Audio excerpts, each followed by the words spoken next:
வணக்க மக்களே, நான் உங்களை தஞ்சை தமிழன். தங்கநகைக்கான அச்சுகளை தஞ்சாவூரில் தயார் செஞ்சு உலகம் பூரா அனுப்பிச்சிட்டு இருக்கிற ஸ்ரீனிவாசன் ஐயாவை தான் பார்க்க வந்திருக்கோம்.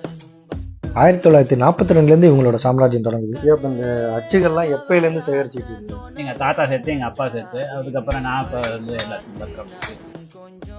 எத்தனை அச்சுகள் இப்போ உங்கள்கிட்ட இருக்கு? இது கிட்ட ஒரு 15,000 டிசைன்ஸ் இருக்கு. இந்த அச்சுகள், இந்த தொழில், இதோட அடுத்த கட்ட நடவடிக்கை என்னவா இருக்கு? இது அடுத்த கட்ட நடக்குதுனாக்கா இது என்னோட முடிய போற இந்த ஸ்டேஜ். இது எனக்கு அப்புறம் செய்யறதுக்கு ஆள் கிடையாது.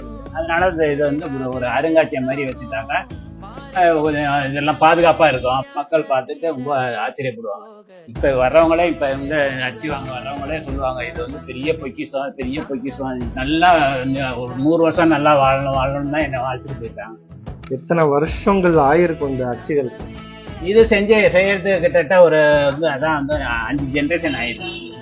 இப்போ இந்த அச்சுக்கும் இப்போ உள்ள மாடர்ன் டெக்னாலஜிக்கும் இருக்கிற வித்தியாசங்கள் என்ன? இது வந்து கொஞ்சம் வந்து எல்லாம் டீப்பா நல்லா என்ன இப்போ மனுஷன் உருவம் எப்படி இருக்கும் அதே மாதிரி கரெக்டா இருக்கும். எந்த மாதிரி நகை கலைஞர்களுக்கெல்லாம் வந்து நீங்க சப்ளை பண்ணிருக்கீங்க? தஞ்சாவூர்ல ஜிஆர்டி இருக்கு பாருங்க, இது எல்லாம் வராதுக்கு முன்னாடியே மெட்ராஸ்ல இருக்கும். ஜோஸ் அலுகாஸ், அப்புறம் வந்து கல்யாண் ஜுவல்லரி, ஜுவல்லன் இந்தியா ஒன்று கோயம்புத்தூர்ல இருக்கு. திருச்சூர்ல போய் அவங்க கம்பெனிகளுக்கெல்லாம் போய் சப்ளை பண்ணிட்டு வருவோம்.